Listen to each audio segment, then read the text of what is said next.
Hello guys, कैसे हो? शायद आप अच्छे होंगे। गाइज आज हम लोग पढ़ने वाले हैं प्रकाश संश्लेषण। तो आज हम लोग का टॉपिक रहेगा प्रकाश संश्लेषण। तो प्रकाश संश्लेषण के बारे में चलते हैं और वीडियो को हम शुरू करते हैं। और चैनल पे पहली बार है तो इस चैनल को सबसे पहले क्या करें, सब्सक्राइब कर ले और साथ में बेल आइकन को जरूर प्रेस कर दे, क्योंकि हमारी आने वाली पहली नोटिफिकेशन की वीडियोज होगी वो आपके पास पहुंचेगी और आप सबसे पहले मेरे लाइव क्लास में शामिल हो जाइएगा। तो चलिए गाइज, मैं वीडियो को स्टार्ट करता हूँ। हाँ जी, चलिए सबसे पहले हम जानेंगे क्या प्रकाश संश्लेषण है। क्या प्रकाश संश्लेषण उसे कहते हैं कि जिस प्रक्रिया के द्वारा पेड़ पौधा अपना भोजन तैयार करे या भोजन बनाए या भोजन खाए, उसे हम क्या कहते हैं? प्रकाश संश्लेषण।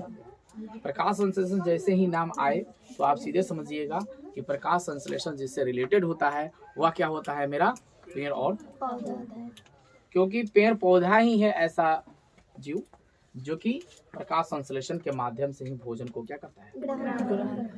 हम लोग कौन सा पोषी हैं जी? हम कौन से पोषी? हम पूर्वपोषी हैं ना। हम किसी और पे आश्रित रहते हैं, हम किसी और पे आश्रित रहते हैं। हमें सूर्य मिलेगा तो हमें विटामिन डी मिलेगी, सूर्य नहीं निकलता है तो हमें विटामिन डी की कमी हो जाएगी, यही होता है ना। लेकिन थोड़ा सा भी प्रकाश निकले उसमें पेड़ पौधा क्या करता है कि अपना भोजन को वह तैयार कर लेता है और भोजन वह बनाता है। उसके साथ उसके लिए 4 चीज की आवश्यकता होती है। किसकी चीज की आवश्यकता होती है? 4 चीज की आवश्यकता होती है। कौन कौन सी होती है? पूर्णहरित, पर्णहरित या क्लोरोफिल की आवश्यकता होती है। क्लोरोफिल पत्ती में क्यों होती है भाई? क्योंकि पत्ती में क्लोरोफिल इसलिए होती है क्योंकि पत्ती हरा। लेकिन एक कंडीशन भी है कि पत्ती एक हरा दिखना ही क्लोरोफिल की कारण नहीं होता है। सूरज की प्रकाश वो लेता है तो इसका कहने का मतलब नहीं कि पेड़ जो है वो मेरा कैसा दिखे? हरा दिखे। पौधे जो है हरा दिखे, उसकी पत्ती जो है हरा दिखे, ऐसा नहीं है। लाल भी दिखता है, भूरा भी दिखता है। तो भूरा और लाल में भी क्या होता है? प्रकाश संश्लेषण होता है। ये मत सोचिए कि हरा पेड़ पौधा जो दिख रहा है वही क्या है? मेरा प्रकाश संश्लेषण है, ऐसी बात नहीं है। हरा भी दिखे, भूरा भी दिखे, लाल भी दिखे। देखिए कभी कभी हम लोग घर में पौधा लगाते हैं, फूल वाला लगाते हैं ना जी, उसमें हम कैसे देख लेते हैं कि वो पौधा बड़ा भी हो रहा है? अगर वो भूरा पौधा हम लगाए हैं पत्ती वाला फूल, जैसे देखिए अभी फूल लाल उसका है ना जी, पौधा लाल है ना एक, तो पौधा लाल है तो फिर वो कैसे भोजन तैयार करता है? तो लाल पौधा भी प्रकाश संश्लेषण जो है ग्रहण करता है, इसलिए पौधा जो है लाल दिखता है। भूरा भी है तो वह प्रकाश संश्लेषण को क्या करता है? ग्रहण करता है। अच्छा, सूरज के प्रकाश से कितने रंग निकलते हैं? सूरज के प्रकाश से कितने रंग निकलते हैं? 7 रंग निकलते हैं। एक काला छोड़ दीजिएगा, बाकी सब कलर जो है उससे निकलता है। देखिए गर्मी के दिन में अगर आप काला शर्ट पहन लीजिए तो पता लगेगा कि पूरा शरीर जो है आपका चुनचुनाहट शुरू हो जाएगा या आपको पसीना अत्यधिक होगा। कोई रंग बिरंग कपड़ा पहनिए, ठंडी के दिनों में रंग बिरंगी कपड़ा पहनते हैं, क्यों? क्योंकि जब सूरज निकले तो उस प्रकाश को अवशोषित न करे। व्हाइट कपड़ा अगर पहनते हैं आप तो सूरज प्रकाश को क्या करता है? अवशोषित करता है। श्वेत प्रकाश जो है अवशोषित कर लेता है और हमें क्या मिलती है? ठंडक मिल जाती है। तो यानी कि ये जो मैं रेड कलर पहना हूं ना जी, हाँ, अगर इस पे सूरज की प्रकाश पड़े तो अत्यधिक गर्मी करेगा। हाँ, अब वहीं पे व्हाइट पे पड़े तो आप देखे हैं एक चीज देखे होंगे शायद जिसका नाम प्रोजेक्टर है। देखे हैं प्रोजेक्टर ना जी? प्रोजेक्टर में देखिएगा कि जब फिल्म चलता है तो पीछे से भी बैठकर आप देख सकते हैं और आगे से भी बैठ के आप देख सकते हैं। क्यों ऐसा होता है? क्योंकि श्वेत कपड़ा होता है, व्हाइट कपड़ा होता है। व्हाइट कपड़ा में दोनों तरफ क्या होता है? छिद्र होता है, जिस वजह से इधर से भी आप प्रोजेक्ट को देख सकते हैं और इधर से भी आप चीज को देख सकते हैं। लेकिन वहीं पे ब्लैक कपड़ा टांग दिया जाए तो क्या प्रकाश पास करेगा? नहीं करेगा। पास करेगा जी? नहीं करेगा। उसको क्या करेगा? अवशोषित कर लेगा। क्या करेगा? अवशोषित करना। अवशोषित करना मतलब अपने अंदर ग्रहण करना, ये होता है ना। अवशोषित मतलब ग्रहण करना। उस चीज को ब्लैक कपड़ा को प्रकाश जो है क्या करेगा? अवशोषित कर लेगा। तो वहां पे वो फिगर जो है दिखेगा। अगर रेड कपड़ा भी टांग दीजिए, ब्लू कपड़ा टांग दीजिए, हरा कलर कपड़ा टांग दीजिए, कोई भी कपड़ा टांगिएगा तो वह प्रकाश जो है अपने अंदर क्या कर लेगा, अवशोषित कर लेगा। इसलिए बोला जाता है कि गर्मियों के दिनों में रंग बिरंगे कपड़े नहीं पहना जाता है, इसलिए व्हाइट कपड़ा की सलाह दी जाती है कि अत्यधिक गर्मी आपको न हो, और ठंडी के दिन में रंग बिरंगी कपड़ा ही पहना जाता है। तो ना जला काहे ना बोली खिसियाई बामा से 2 दिन ले खिसियाई रहे, 3 दिन ओकरा बाद फिर हंसी कबो तो फिर हाँ ना ऐसा बात थोड़ी ना बा। वो का जाने कोना बात खातिर खिसियाई भी है नु जानता ना सर। अच्छा 1 डंडा खातिर, अच्छा तो चलो हम एकर लागत दुश्मन है ये ना कहो एक सर जे ने माने रहा। चले तो प्रकाश संश्लेषण जिस प्रक्रिया द्वारा पेड़ पौधा अपना भोजन ग्रहण करता है या तैयार करता है उससे हम कहते हैं प्रकाश संश्लेषण। सिंपल वे में, ज्यादा इसमें डीपली हमको जाने की जरूरत नहीं है। साइंस ऐसा सब्जेक्ट है कि अगर अपने मन से अच्छे ढंग से समझ कर लिख देते हैं तो हमको फुल नंबर मिल जाएगा। ये जरूरी नहीं कि जो डिफिनेशन बोला है, हाँ नियम जो होता है उसमें बदलाव नहीं होता है, नियम में बदलाव नहीं होता है, और चीज थोड़ा बहुत जो है उसमें बदलाव हम कर सकते हैं। और प्रकाश संश्लेषण हम समझे पूरे अच्छे ढंग से कि प्रकाश संश्लेषण क्या है ना जी। सूर्य की उपस्थिति में जो क्रिया होती है उसे हम क्या कर सकते हैं, प्रकाश संश्लेषण कर सकते हैं। जैसे कि प्रकाश संश्लेषण के कुछ रासायनिक सूत्र हैं, यह रासायनिक इसको हम क्या बोलते हैं, सूत्र बोलते हैं। यह बहुत इंपॉर्टेंट है, इसलिए इंपॉर्टेंट है क्योंकि 1 नंबर में यह क्वेश्चन जो है आपसे पूछ दिया जाता है। 1 नंबर में पूछे या कभी 2 नंबर में पूछता है कि प्रकाश संश्लेषण का रासायनिक सूत्र को लिखे। 2 नंबर में अगर पूछ दे, कभी 3 नंबर में पूछ दे, कभी 1 नंबर में पूछ देता है कि ये जो है रासायनिक सूत्र दे दिया जाता है और बोला जाता है कि रिमार्क करे, टिक मार्क करे। तो इसको आप याद रखिएगा, प्रकाश संश्लेषण का रासायनिक सूत्र, तभी इसको कंप्लीट कर पाइएगा ना जी। तो इसका रासायनिक सूत्र क्या होता है, 6CO2, ऐसे याद करिएगा 6CO2 प्लस 12H2O प्लस में क्या होता है क्लोरोफिल, सॉरी सूर्य का प्रकाश, और क्या होता है क्लोरोफिल, उसके साथ क्या होता है C6H12O6 प्लस का CO2 प्लस का 6H2O। सिंपल वे में H2O मतलब क्या होता है भाई, H2O जल होता है, जल होता है H2O, और CO2 कार्बन डाइऑक्साइड। तो यहाँ देख सकते हैं कि यहाँ कार्बन डाइऑक्साइड भी मौजूद है, उसके साथ जल भी मौजूद है, और सूर्य की प्रकाश भी इसके साथ उपस्थित है, और साथ में क्लोरोफिल भी इसके साथ उपस्थित है। तो चारों चीज मिलकर जो बना है क्या, मेरा रासायनिक सूत्र बना है, यानी पूर्ण हरित या क्लोरोफिल, कार्बन डाइऑक्साइड, जल और सूर्य की प्रकाश, यहाँ चारों चीज मिला है।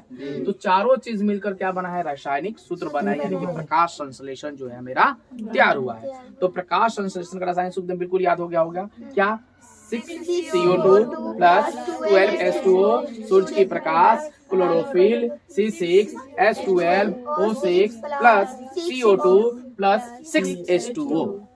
ऐसे आप इसको याद कर लीजिएगा, इसलिए याद करना जरूरी है क्योंकि बहुत ज्यादा इम्पोर्टेंट है। ठीक है, हाँ मुड़ी लावन ना आधू डंडा पिटा।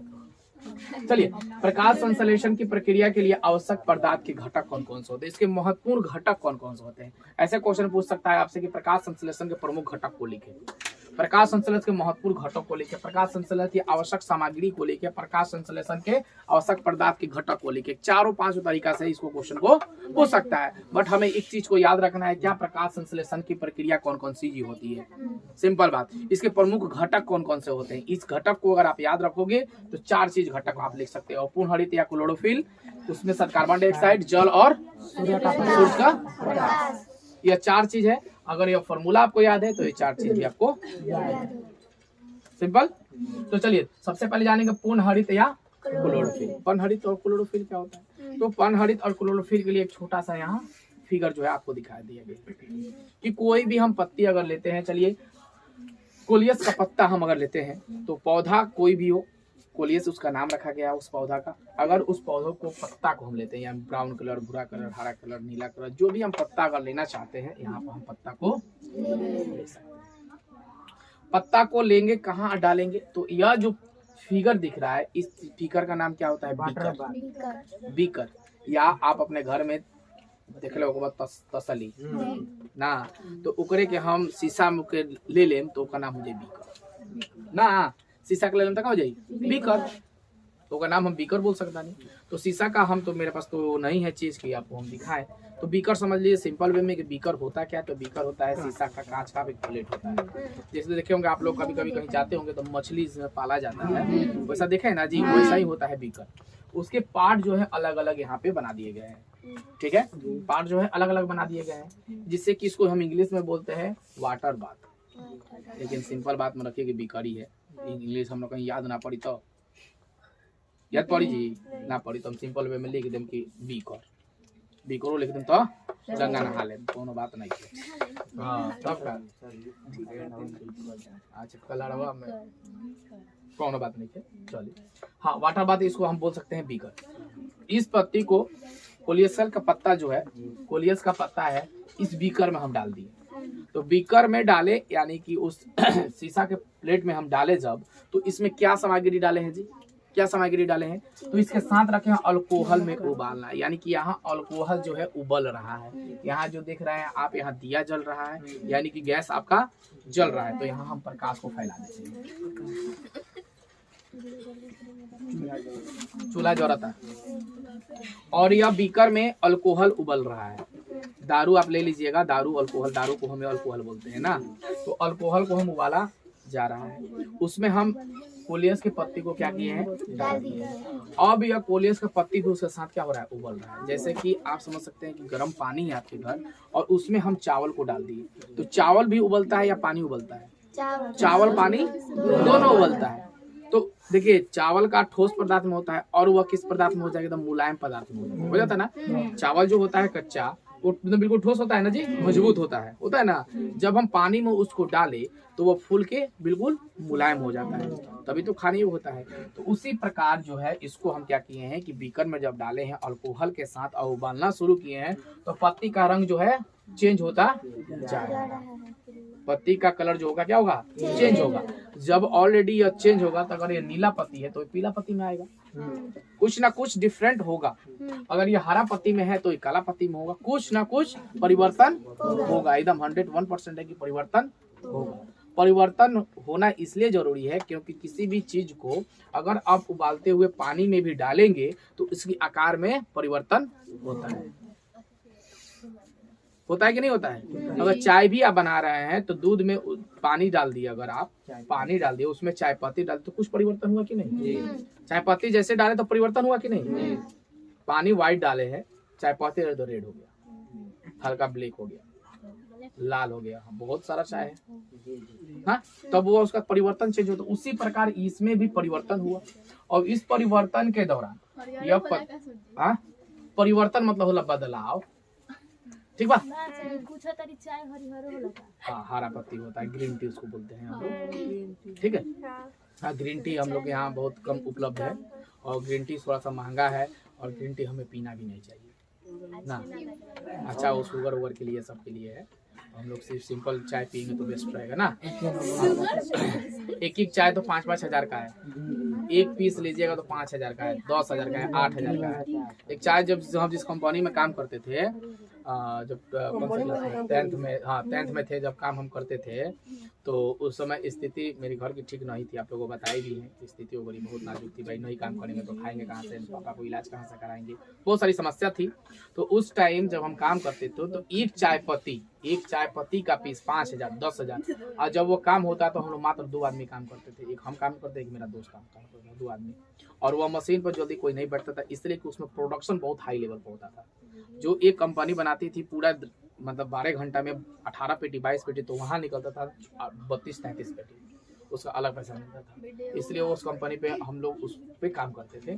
तो हम लोग 2 आदमी दोस्त, उसका बोलता था चाय आपको पीना नहीं है। जब लंच होता था चाय पीने के लिए तो उसमें से चाय लेकर नहीं जा सकते पीने, लेकिन हम लोग भी माने कि क्या है, क्यों नहीं पीना है, इस पे क्या आदेश है। तो हम लोग जब चाय पी लेते थे तो एनी टाइम मुंह से सुगंध इतना अच्छा आता था, अब मुंह हमेशा चट करता था और भूख तो लगता ही नहीं था। एक चाय पी लीजिए, उसके बाद पूरा दिन मस्त रहिए, कोई मतलब नहीं है उस चाय से। तो ऐसी चाय वहाँ पे बहुत सारी चाय जो है क्वालिटी पूर्ण है। हम लोग के यहाँ मिलती है क्या 300-400 रुपया क्वालिटी, एंड 3rd क्वालिटी चाय हम लोग पीते हैं और बोलते हैं कि हमारे घर मोटका दाना वाला चाय पत्ती है ना, तो सबसे 3rd क्वालिटी वाली चाय है। हम लोग को अच्छा क्वालिटी वाला चाय यहाँ नहीं मिलता है, यहाँ का माल सब उठ के चला जाता है विदेश में, क्योंकि वहाँ पर पैसा ज्यादा मिलता है। या देगा भाई 2000-5000 किलो कोई किनेगा, खूब अच्छा भर के होंगे तो 2000-4000 रुपये किलो किनेगा, अन्यथा नहीं किनेंगे। तो उसी प्रकार जो है इसकी परिवर्तन हुई।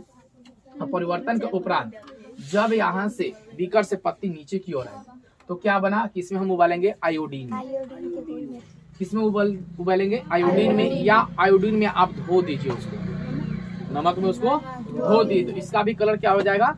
चेंज हो जाएगा। यहाँ तो चेंज हुआ ही, यहाँ भी क्या होगा? चेंज होगा। अब यहाँ चेंज हुआ, जब पत्ती को आप बाहर की ओर रख देंगे तो किसमें कलर में परिवर्तन हो जाएगा? नीले कलर में जो है परिवर्तन आपको देखने को मिलेगा। तो यानी कि इस प्रोसेस से अगर आप गुजरिएगा तब, तो यह प्रोसेस यह कौन करता है जी? पुनःहरित या क्लोरोफिल करता है। उसके सेकंड स्टेप में कार्बन डाइऑक्साइड की क्यों आवश्यकता पड़ती है? तो कार्बन डाइऑक्साइड अगर है तो सूर्य जो है कार्बन डाइऑक्साइड को क्या करता है? अपने और खींचता है। हेलो जी, अरे बतियाली हो बिहार में। हाँ, सूर्य के प्रकाश जो है कार्बन डाइऑक्साइड को क्या करता है? अपने अंदर खींचता है। और खींचने के उपरांत कैसे जो है इसमें परिवर्तन होता है? तो यानी एक मान लीजिए गमला में आप एक पौधा को लगाए हैं और उस गमले में एक छोटा सा और बोतल रख लेते हैं, समझिए शीशा का, चौड़े मुंह वाले। उस पत्ती को क्या करते हैं? हम उसमें डाल देते हैं। और डालने के बाद मुंह जो है उसका थोड़ा सा चौड़ा होना चाहिए, चौड़ी मुंह वाली शीशी होनी चाहिए। उसमें आप उसको पत्ते को डाल दीजिए और स्टार्च रहित, स्टार्च की अभी हमें आवश्यकता नहीं है। क्यों? क्योंकि स्टार्च बता रहे हैं भाई, जरूर बताएंगे। स्टार्च पौधे में जो होती है वह रंग परिवर्तन करने के लिए स्टार्च की आवश्यकता होती है। रंग परिवर्तन के लिए स्टार्च की आवश्यकता होती है। स्टार्च होता क्या है कि जिस पत्ती में देखिएगा आप लंबे लंबे धारी होती है और उसमें बूंद बूंद सा एक मोटा मोटा सा परत दिखाई देती है, उसको हम बोलते हैं स्टार्च। उसको बोलते हैं स्टोमेटा,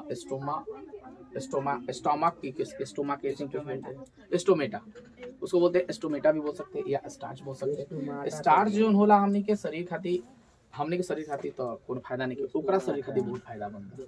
तो ई स्टार्च होई, स्टार्च रहित हो, ठीक बा? कि ऊ ऐसे रही कि ओही से वो भोजन के क्या करेला? अपना अंदर शोषण करेला। स्टार्च के माध्यम से छोटे छोटे छिद्र होला, पत्ता लोका क्या कहल जाला?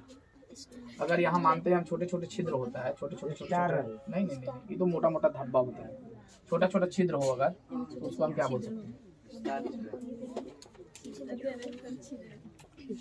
उसको हम बोलते हैं रंध्र। क्या बोलते हैं उसको? रंध्र बोलते हैं। ठीक है, छोटे छोटे छिद्र होते हैं, रंध्र उसको बोलते हैं।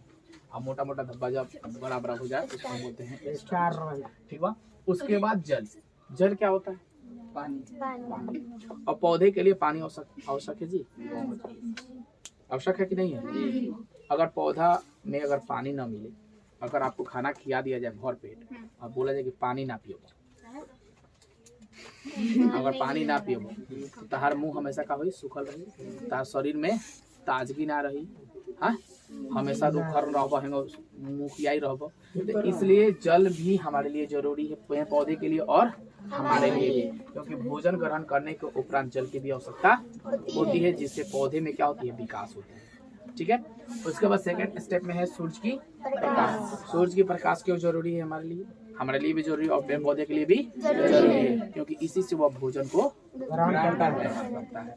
तो यह पूरी प्रक्रिया जो है प्रकाश संश्लेषण की है। ठीक है।